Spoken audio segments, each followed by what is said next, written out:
गंभीरम् अनन्तवर्णादिदंसनसहावम् भोक्ष्यामि नियमसारम् केवली श्रुत केवली भणिदम् नमकर अनंत उत्कृष्ट दर्शन ज्ञान में जिन वीर को कहूँ नियम सार सुकेवली श्रुत केवली पर कथित को।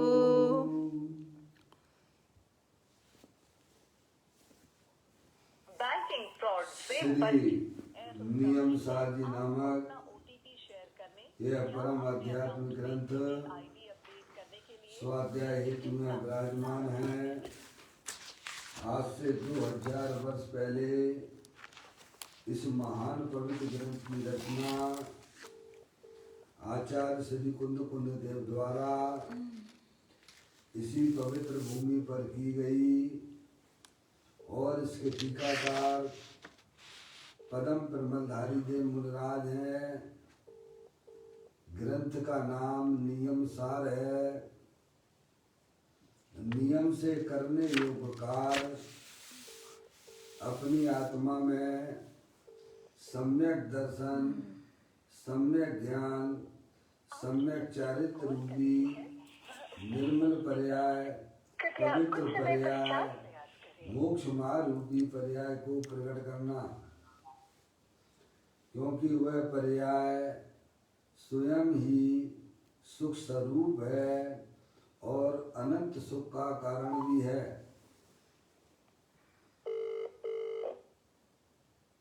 अनादिकाल से हमारे आपके आत्मा में पर को अपना जानने वाली, पर को अपना मानने वाली, पर के साथ संबंध रखने वाली ऐसी मूराग देश रूपी अपवित्र पर्याय, मलिन पर्याय प्रकट है, जो स्वयं दुख स्वरूप है और अनंत दुख का कारण भी है। ऐसी मूराग देश रूपी मलिन पर्याय का अपनी आत्मा में से उस पर्याय का अभाव करना और सम्यक दर्शन ज्ञान चारित्र रूपी निर्मल पर्याय, पवित्र पर्याय, मोक्ष मार्ग रूपी पर्याय को प्रकट करना।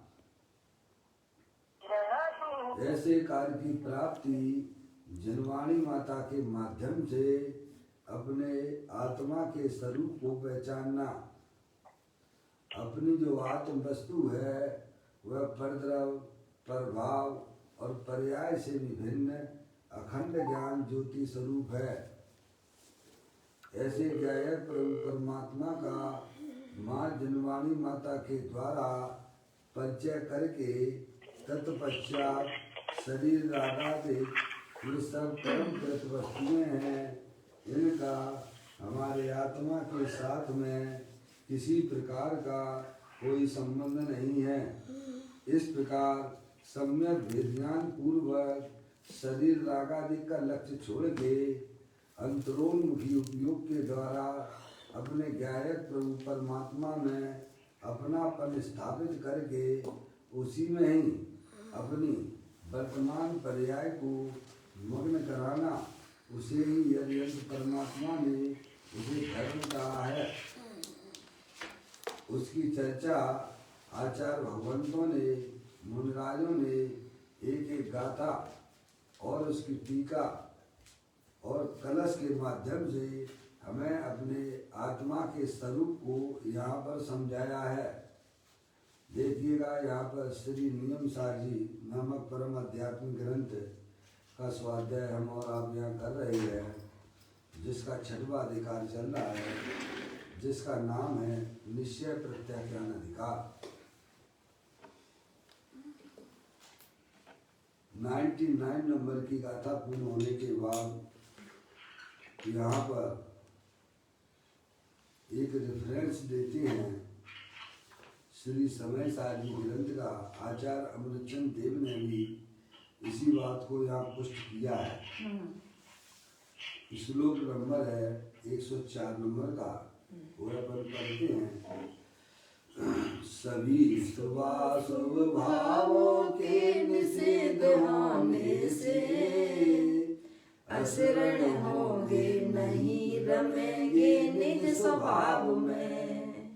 अरे मुनीश्वर तो निज दिन निज में ही रहते, निजानंद के परमामृत में ही नित रमते। यह जो है अधिकार पुण्य पाप के अधिकार में से एक कलश आया हुआ है। वहाँ एक शिष्य ने यह प्रश्न किया था कि जब आपने पुण्य पाप के सभी परिणामों का निषेध कर दिया है तो फिर जो है मुनराज अशरण हो जाएंगे ना। क्या करेंगे? हमें भी दिखाई देता है कि भाई साहब पुण्य पाप जब हमारे पर्याय में से आत्मा में से खत्म हो जाएंगे और आप उन्हें छोड़ने की बात करते हो तो फिर क्या रहा उनके पास में, है नहीं?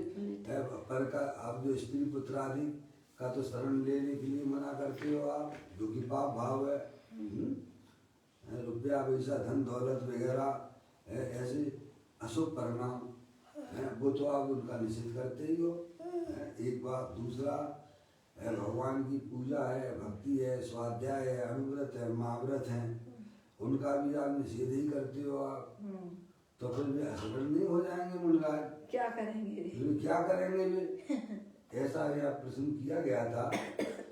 आपके जो है पुण्य पाप समय जी के अंदर उसके जवाब में पदम ये जो है आचार्य अमृतचंद देव ने कलश यहाँ लिखा है, समझ में आएगा? तो उनमें ये कहा गया है सभी शुभाशुभ भावों के निषेध होने से अशरण होंगे नहीं रमेंगे निस्वरूप में। वे कहती है कि भाई साहब ये प्रश्न है, सभी शुभाशुभ भावों के निषेध होने से अशरण होंगे नहीं? ऐसे एक भाई ने प्रश्न किया तो कहते नहीं, वे अशरण नहीं होंगे। समझ में आया कि नहीं आया? पुण्य पाप का जब आश्रय छोड़ देंगे तो फिर वे अशरण हो गए ना। तो कहते नहीं, तो कहती है रमेंगे निज स्वभाव में। या जब वे परद्रव प्रभाव का अवलंबन आलम्बन छोड़ देंगे तो इसका मतलब ये हो गया उनका जो चैतन्य वितरागी स्वभाव है वह उसके आश्रय, उसका आश्रय रहेगा और उसी में ये मग्न रहेंगे। समझ गए आप? अनादि काल से हमारी आत्मा में शुभाशुभ भाव जो पर के आश्रय से उत्पन्न होती है उसके आश्रय से ही हम अपना जीवन मान रहे थे। तो यहाँ यह बात कह दी गई है कि भाई साहब मुनराज अशरण नहीं होंगे। जरा जो को बात कर रहे हैं तो थोड़ा म्यूट कर ले, है ना? क्या कह रहे हैं? हमारी अनादि काल से पर्याय में परद्रव का ही आश्रय चला आ रहा है, चाहे वह पाप रूप में हो अथवा पुण्य रूप में हो। समझ गए नहीं आप? तो ज्ञानी कहते हैं कि नहीं, पुण्य पाप जो है भी हमारे संसार के कारण है, उसमें पराधीनता है। समझ में आया? वो अशरण नहीं हो जाएंगे। तो मुनराज के पास है, सभी के पास में है, शुद्धात्मा है ना। समझे? उसको कभी हमने पहचाना नहीं है, उसे कभी अपना जाना नहीं है। समझ नहीं आप? पर्याय का काम तो आश्रय लेने का है, अवलंबन लेने का है। परद्रव प्रभाव के आलम्बन से आत्मा की पर्याय में दुख की पर्याय उत्पन्न होती है। अब पर्याय जब समझदार हो जाती है तो वो समझ जाती है कि भाई साहब परद्रव प्रभाव का अवलंबन में पराधीनता है, दुख रूप है, और अपना जो शुद्धात्मा है जो कि तीनों काल ज्ञानानंद स्वरूप है, अतीन्द्रिय आनंद का पिटारा है। समझे? तो वह पर्याय अपने आत्मा का शरण लेती है। समझ में आया कि नहीं? अशरण नहीं हो जाएंगे क्या? जो ये प्रश्न किया गया था कि शुभाशुभ भाव छोड़ने से तो वे अशरण नहीं हो जाएंगे मुनराज, तो कहते नहीं, वो शुद्धात्मा में निरंतर अपनी मग्नता बढ़ाते रहते हैं। देखो, सभी शुभाशुभ भावों के निषेध होने से असरण होंगे नहीं रमेंगे निज स्वभाव में। अपना चैतन्य स्वरूप भगवान आत्मा जो कि अनंत शक्तियों के भंडार वाला है तो मनराज सुभाषुभ भावों को छोड़ के अपने निज चैतन्य स्वभाव में रमण करेंगे। अरे मुनीश्वर तो निज दिन निज में ही रहते, निजानंद के परमामृत में ही नित रमते। मुनीश्वर जो है निज दिन 24 घंटा अपने गायक प्रभु परमात्मा जो कि टंकोत्कीर्ण परम वीतराग स्वरूप है, ऐसे गायक प्रभु परमात्मा में 24 घंटा भी उसमें रमण करते हैं। समझ गए नहीं आप? अरे मुनीश्वर तो निज दिन निज में ही रहते, निजानंद के परमामृत में ही नित रमते।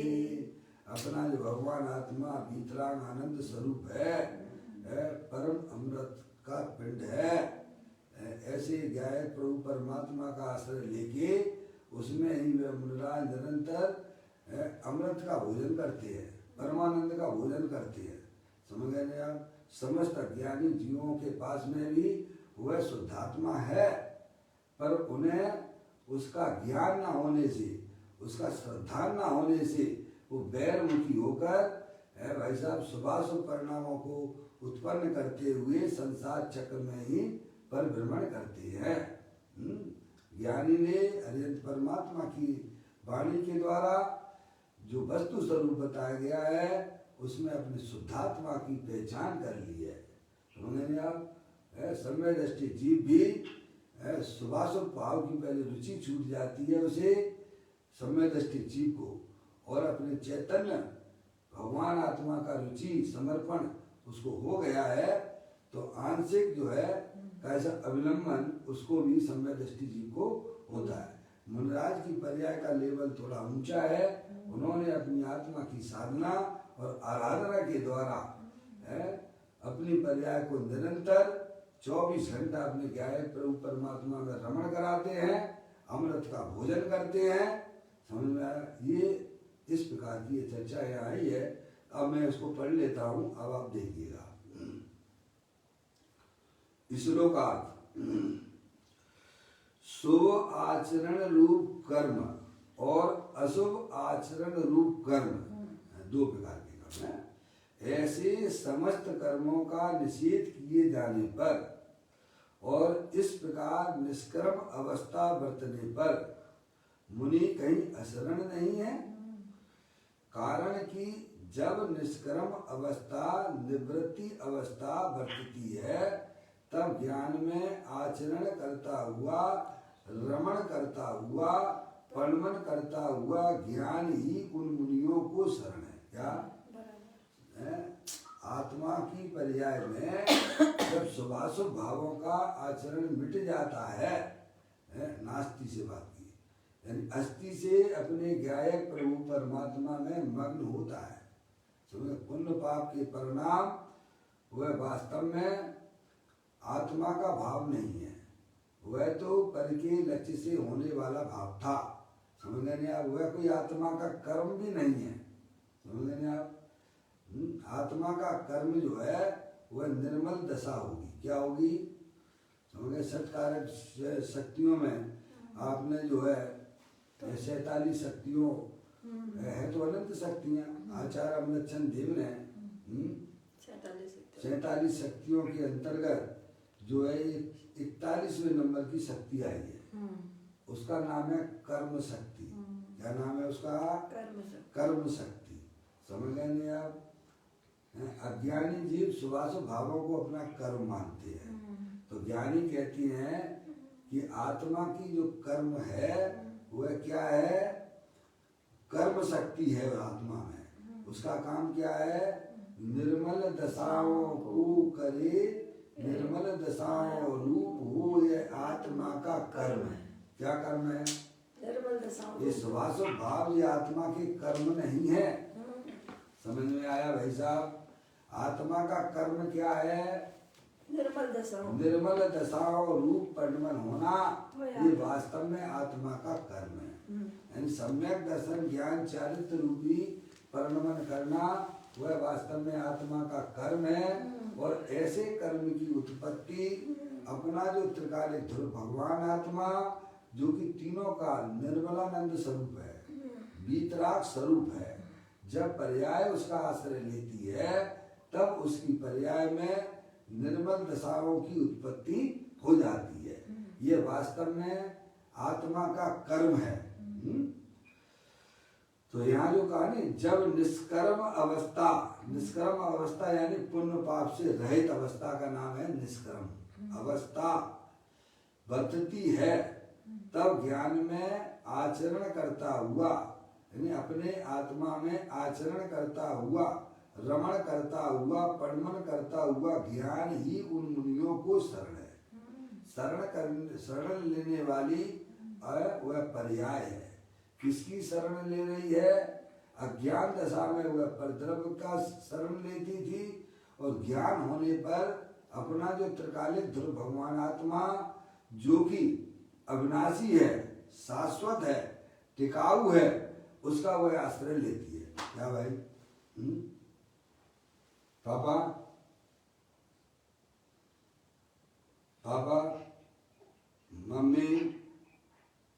मम्मी है लाइन पर? है ना? मौसी? हाँ, मौसी तो बाकी के सब सो रहे हैं, मौसी बिल्कुल अभी भी जगह नहीं है। पापा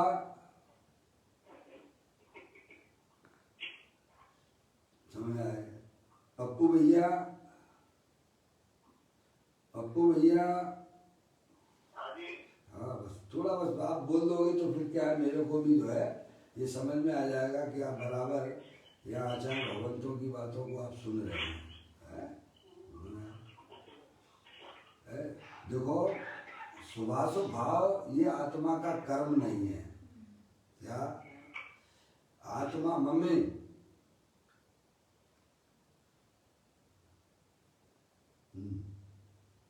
शुभाशुभ भाव ये आत्मा का कर्म नहीं है। जो हमारी आत्मा की पर्याय में अज्ञानी जीवों की पर्याय में जो भी शुभाशुभ रूप परिणाम दिखते हैं वह वास्तव में आत्मा का कर्म नहीं है।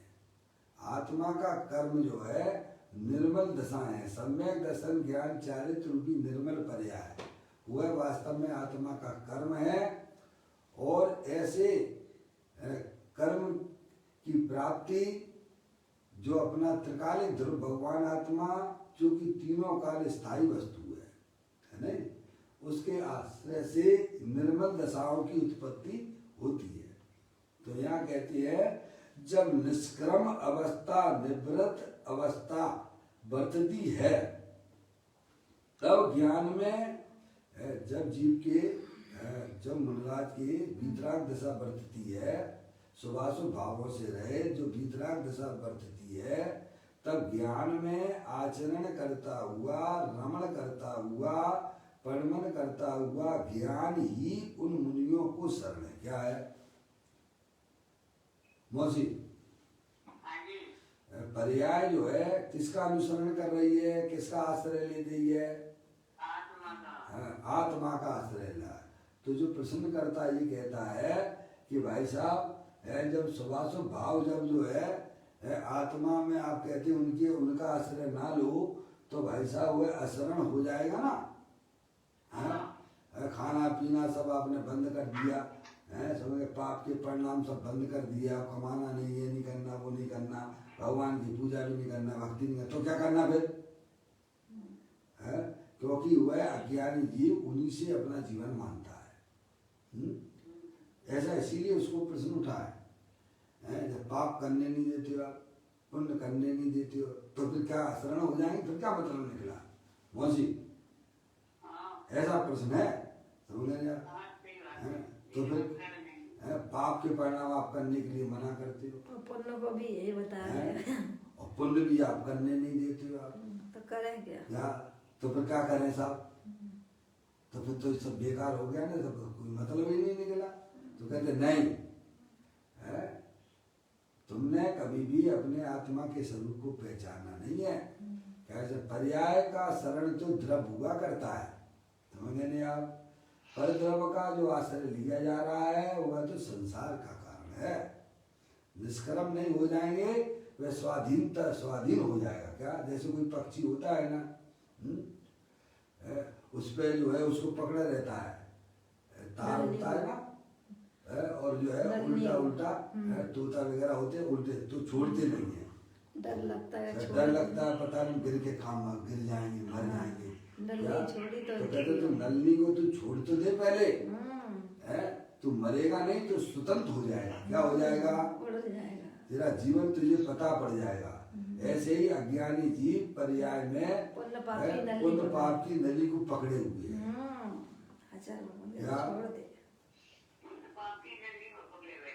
पकड़े बैठे हुए भाई सब। यही बस सुबह उठे, कैसा में खाना पीना, भगवान की पूजा भक्ति, बस यही दिखता है, बाकी तो न कुछ दिखता नहीं है।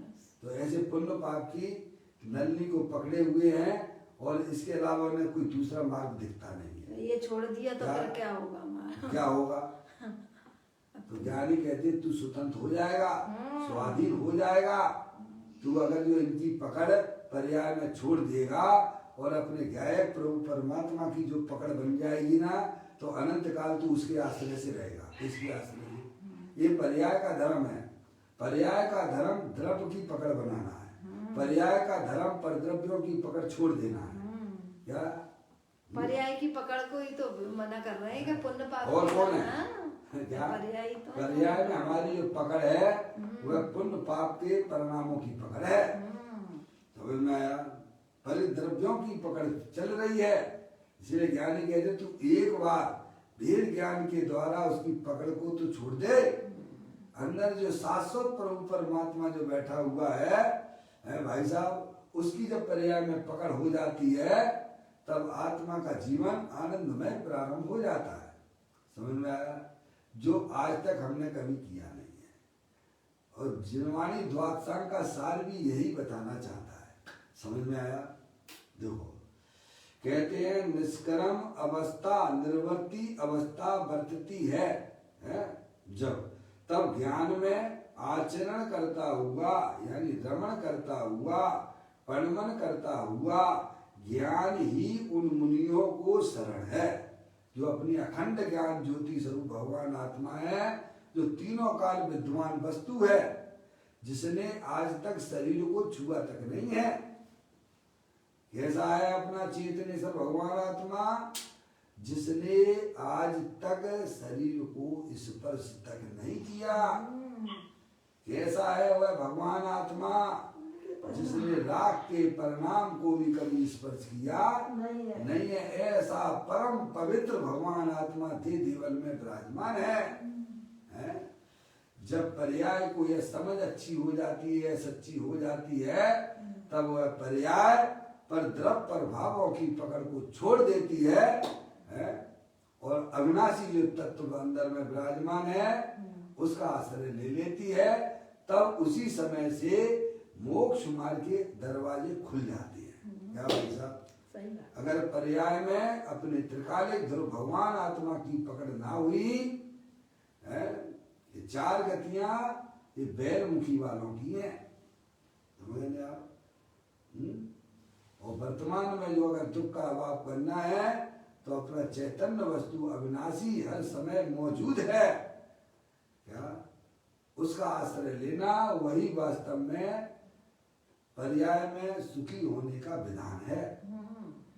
अब देखिएगा इसी कलश के ऊपर पूज्य गुरुदेव श्री ने जो यहाँ इसका व्याख्यान किया है, स्पष्टीकरण किया है, उसको भी अपन यहाँ पढ़ते हैं।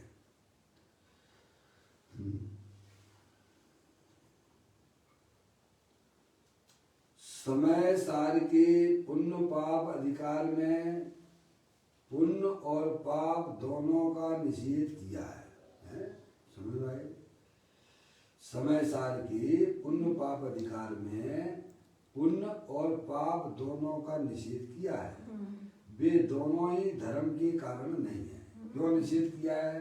धर्म के कारण नहीं, क्योंकि उससे आत्मा का कल्याण होने वाला नहीं है। समझ में आया? वे धर्म नहीं है। आत्मा की पर्याय में जो हिंसा के, झूठ के, चोरी के, कुशील के परिणाम होते हैं भाई साहब, वे तो पाप रूप परिणाम है, उन्हें तो दुनिया पाप कहती है। समझे? सब उसका निषेध करते हैं कि भाई साहब ये मत करो। एक बात। दूसरी बात ये है, आत्मा की पर्याय में जो अरिहंत परमात्मा के प्रति जो भक्ति का, पूजा का है और अनुव्रत, महाव्रत, दया आदि के जो परिणाम उत्पन्न होते हैं, वे पुण्य भाव है। क्या है? वे पुण्य भाव है। तो ज्ञानी कहते हैं वे भी पुण्य भाव भी भाई साहब धर्म नहीं है। समझ लेंगे आप? वे भी पराश्रित भाव है, उसमें आत्मा का धर्म नहीं है। समझ लेंगे आप? वे वास्तव में जैसे वे पाप ही कह दिए गए हैं। आत्मा के लिए तो वे पाप का परिणाम है। वे हैं? पाप को तो पाप दुनिया पाप कहती है, लेकिन पुण्य भाव भी पाप है। समझेंगे आप? वह भी अनुभवी लोग कहते हैं, क्योंकि उसमें पराश्रय है। और ये दोनों जो है चारित्र मोहिनी की है। समझेंगे आप? चारित्र मोहिनी प्रकृति है ना, समझे? उसकी है।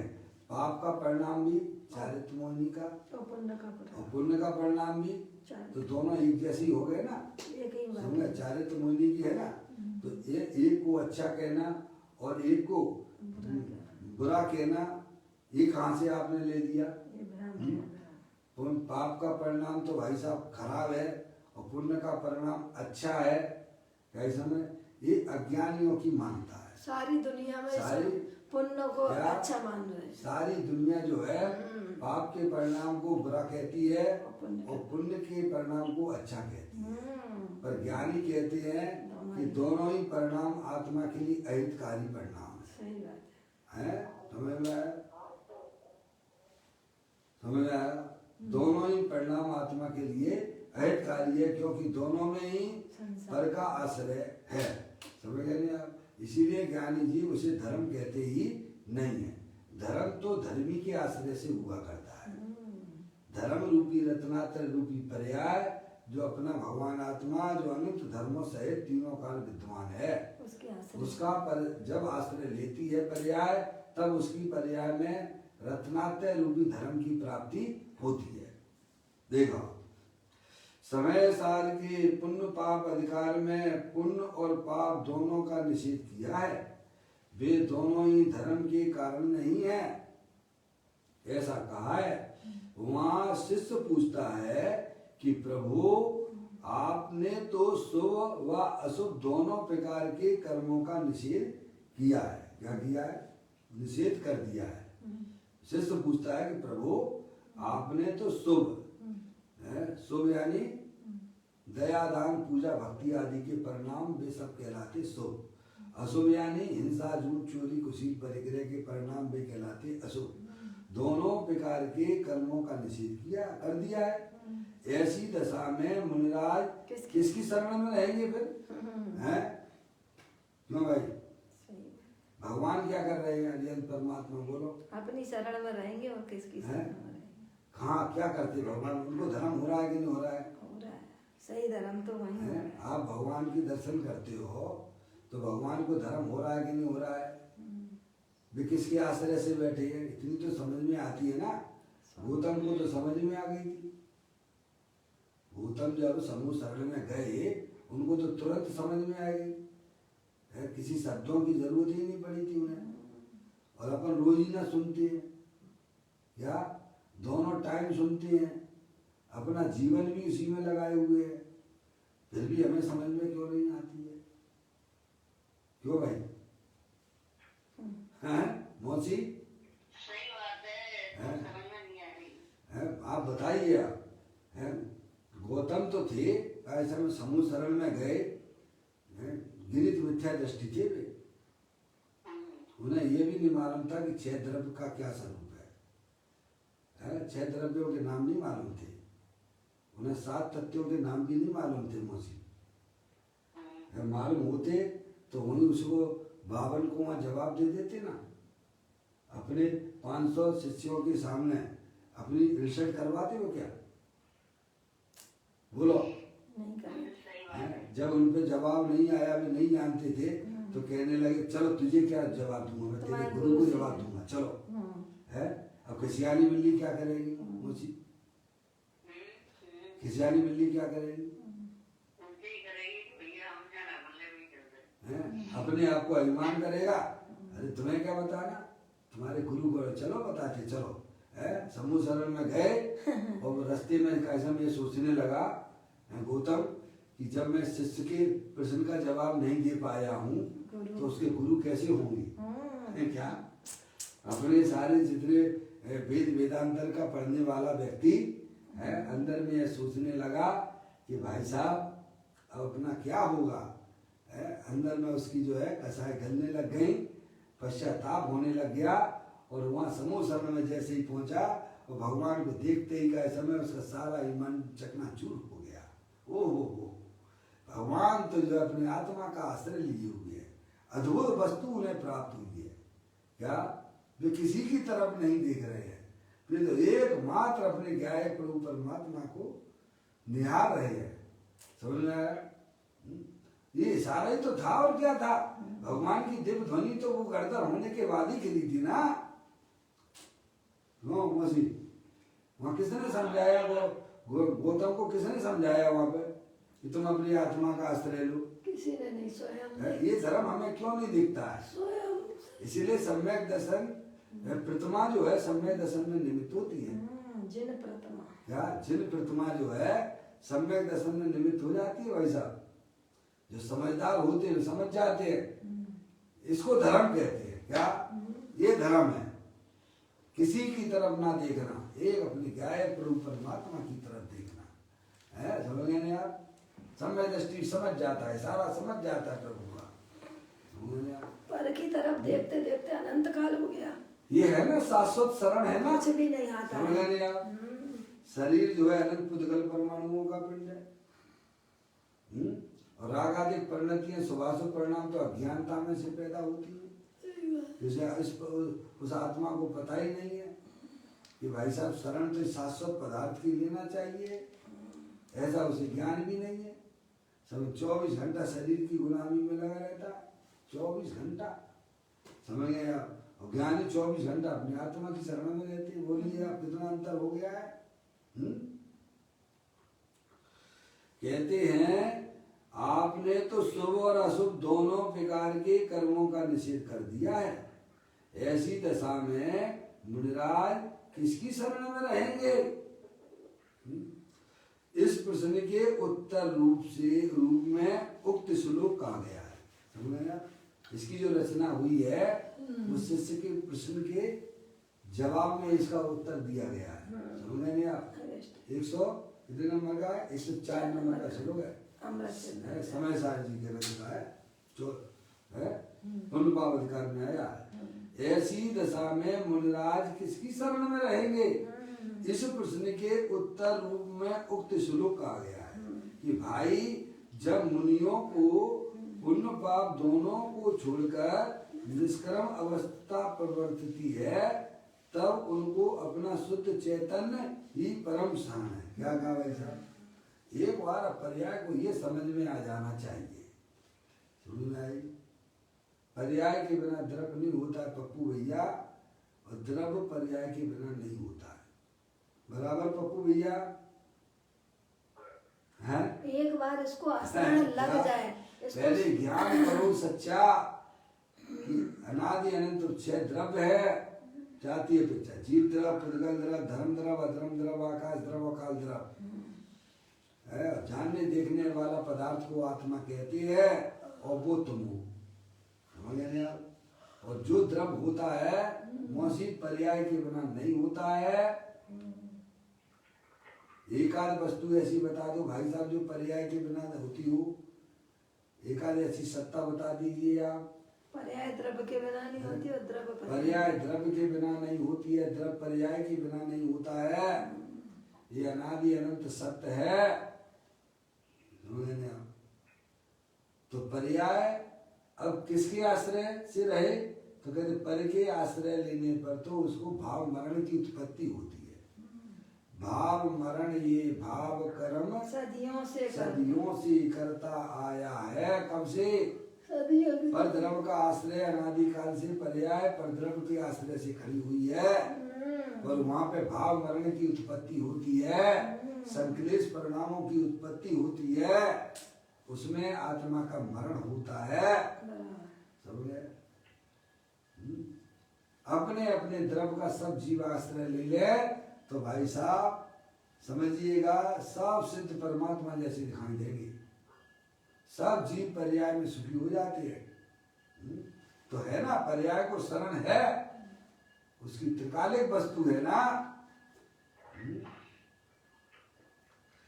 जब मुनियों को पुण्य पाप दोनों को छोड़कर निष्क्रम अवस्था प्रवर्तिती है, क्या है समझ रहे आप? निष्क्रम अवस्था यानी वितराग दशा प्रवर्तिती है। पुण्य पाप की रुचि तो छूट ही जाती चौथे गुण स्थान में है। मुनिराज की पर्याय में पाप का परिणाम तो होता ही नहीं है। वो तो आप भी स्वीकार नहीं करोगे, कोई स्वीकार नहीं करेगा, समझ गया। लेकिन 28 मूल गुण का जो परिणाम है उसका भी वे आश्रय छोड़ देते हैं अपने चैतन्य स्वभावी भगवान आत्मा के आश्रय से। जब मुनियों को पुण्य पाप दोनों को छोड़कर निष्क्रम अवस्था प्रवर्तिती है तब उनको अपना शुद्ध चैतन्य ही परम शरण है। क्या समझे ना? जैसे समुद्र है, बहुत दूर दूर तक आपको पानी पानी दिखाई देता है, और वहाँ एक जगह ऐसी है मानो कोई टीला वगैरह कोई बना हुआ है उस समुद्र में है। अब वो पक्षी है, अब इधर उधर घूमता रहता है, इधर उधर घूमता रहता है, और उसको बैठने के लिए शरण क्या है वहाँ पे? टीला ये एकमात्र टीला क्या? चारों तरफ समुद्र पानी पानी है, एक जगह ऐसी दिखती है जिसमें जो है सब बैठने की जगह दिखती है उसे, तो कहाँ बैठेगा? वहीं बैठेगा। वहीं बैठेगा ना। ऐसे ही जब ज्ञानियों ने पुण्य पाप की रुचि छोड़ दी है, पुण्य पाप का आश्रय करना छोड़ दिया है, तो भाई साहब उसको बैठने के लिए तो अपना चैतन्य स्वरूपी भगवान आत्मा ही है ना। क्या? जो तीनों काल विद्यमान वस्तु है, तो वो शरण होगा ना उसको। जैसे कौवे के लिए भाई साहब समुद्र में एक चीज बैठने की दिखाई देती है, वो वहीं तो बैठेगा ना। ऐसे ही आप ऐसा क्यों सोचते हो कि आप पर्याय को कोई शरण ही नहीं है, ऐसा कोई हमारी सुनते ही नहीं है, कोई हमारा मानते ही नहीं है। अरे छोड़ दो ना, जो तुम्हें नहीं, जो तुम्हारी नहीं मानता है तुम उसे क्यों मनवाना चाहते हो? तुम्हारा आत्मा है ना भाई, तुम्हारा आत्मा है ना, उसको समझ लो ना। पर्याय को शरण अगर कुछ है तो तेरा त्रिकालिक ध्रुव भगवान आत्मा है, उसका तू ज्ञान कर है भाई साहब। वो आता है ना, असरण जग में शरण एक शुद्धात्म ही भाई, धरो विवेक हृदय में आशा पर की दुखदाई। जो है वो बहन जी है ना, चंपा बहन जी, वे कहती है अगर तुम्हारा कहीं मन ना लगे तो भाई साहब तुम अपनी आत्मा के पास जाओगे, तुम्हारा मन जरूर लगेगा ही, रुचेगा ही रुचेगा। दुनिया में अगर तुम्हारा कहीं भी मन नहीं लग रहा है, लगेगा भी नहीं, तुम भले खूब कोशिश करते रहिए लेकिन तुम्हारा मन लगने वाला नहीं है। तो अपने गायक प्रभु परमात्मा के पास चले जाओ तो तुम्हारा मन लगेगा ही लगेगा, ऐसा चैतन्य वस्तु है ये। तो कहते हैं पुण्य पाप दोनों को छोड़कर निष्क्रम अवस्था प्रवर्तिती है तब उनको अपना शुद्ध चैतन्य ही परम शरण है। क्या? जब पर्याय ने परद्रव प्रभाव का आश्रय छोड़ दिया तो उसके लिए अब शरण क्या रह गया? अपना त्रिकालिक ध्रुव भगवान आत्मा रह गया, परम शरण। पुण्य पाप छोड़ने पर मुनिराज कहीं अशरण नहीं हो जाते, उन्हें चैतन्य का अवलंबन बरतता है। क्या? अब पर्याय समझदार हो गई है भाई साहब, अब वह पर्याय अपने कहाँ रहेगी? अपने त्रिकालिक ध्रुव भगवान आत्मा के पास में रहेगी। जैसे स्त्री को शरण कौन है? लौकिक में अपना पति शरण है। स्त्री को शरण कौन है? अपना पति शरण। पप्पू भैया स्त्री के लिए शरण कौन है? पति, बस है समझ में। ऐसे ही पर्याय को शरण कौन है? अपना त्रिकाली भगवान आत्मा। बताइए कहाँ शरण की बात आ गई? कहीं असरण नहीं है, कभी तुम असरण तो नहीं है। असरण हो रहे हो, पर द्रव्य के आश्रय पड़े हुए हो, इसलिए तुम असरण हो। और मुनि ने, ज्ञानियों ने पुण्य पाप की रुचि छोड़ दी है, पर द्रव्यों की रुचि छोड़ दी है। वे वास्तव में शरणभूत हो गए हैं, वे ही शरणभूत हैं। बाकी के सारे अज्ञानी जीव सब असरण हो रहे हैं। क्या समझ में आया? और मान रहे कि हम इनकी शरण में, हम उनकी शरण में। कैसी भोग 2 रुपया पैसा इकट्ठा कर लो और भाई साहब ये हमारे काम आएगा। कोई काम नहीं आएगा। तुम संयोगों को इकट्ठा कर लो और एक दिन हमारा कल्याण हो जाएगा। भगवान की पूजा कर लो, भक्ति कर लो और एक दिन हमारा जो है भाई साहब कल्याण हो जाएगा। समझ गए आप? बिल्कुल भी नहीं होगा। अनंत काल से तो यही करते आ रहे हो ना। है ऐसे ऐसे स्वभाव किए।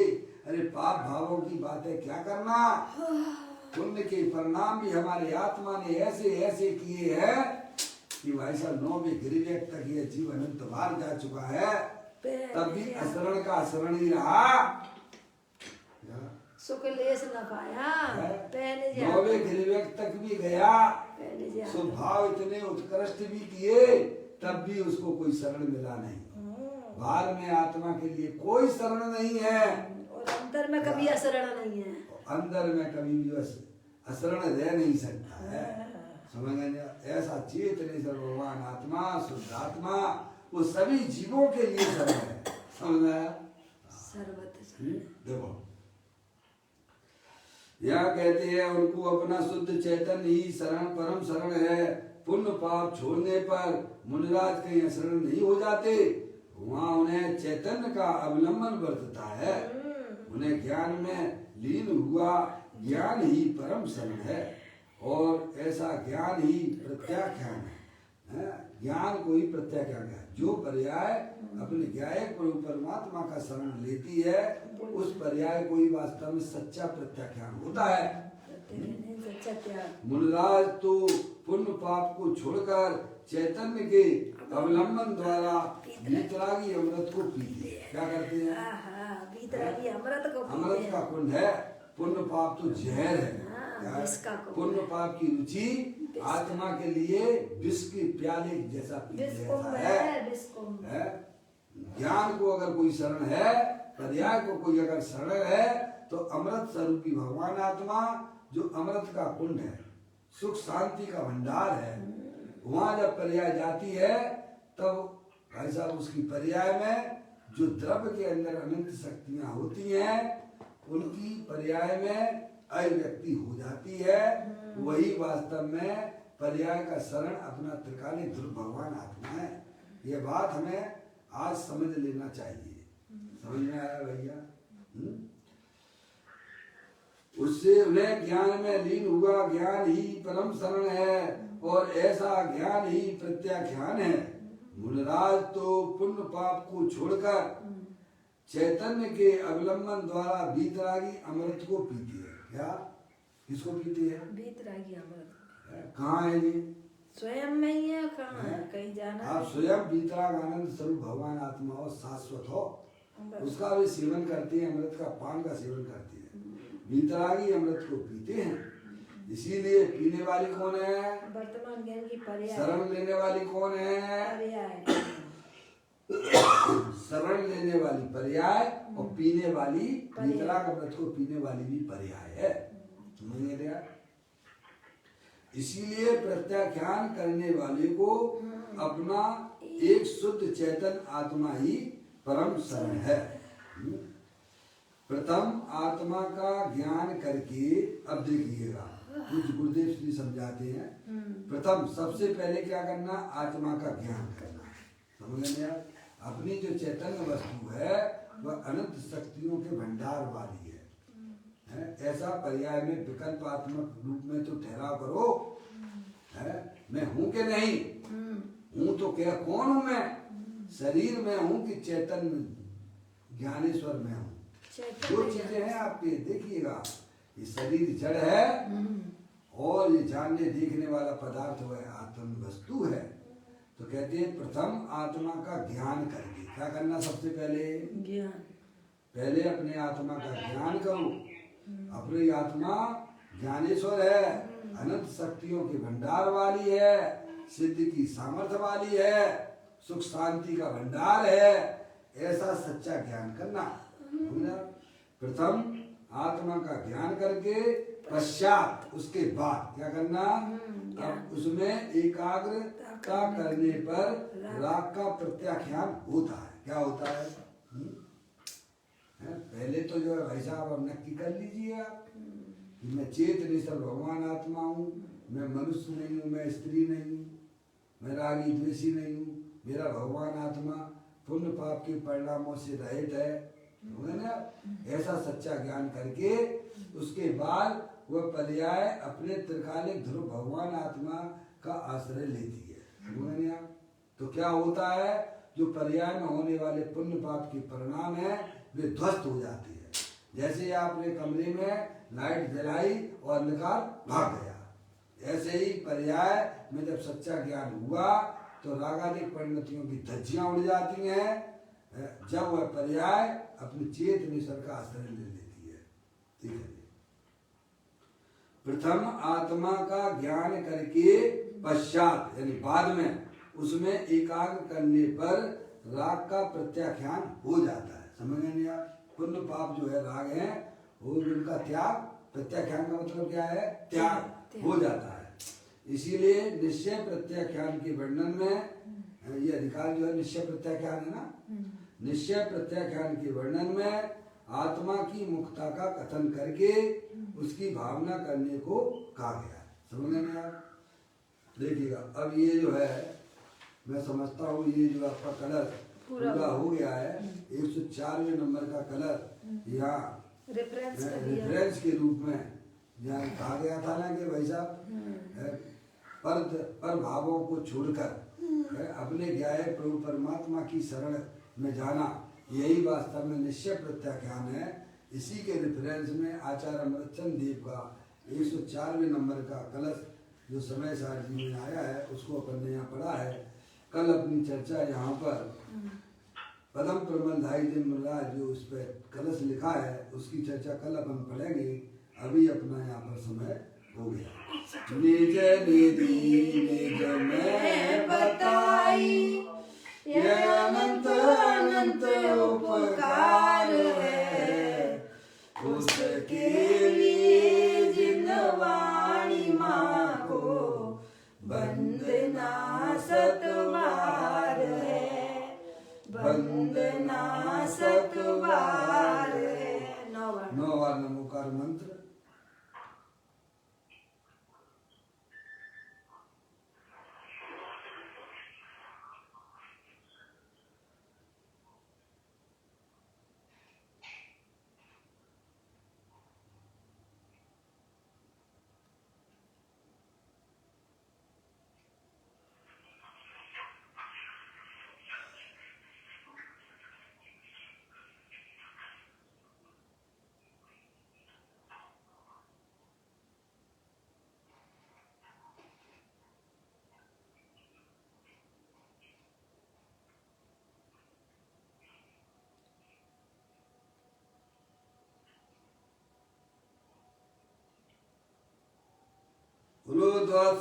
जन्माणी माता की जय।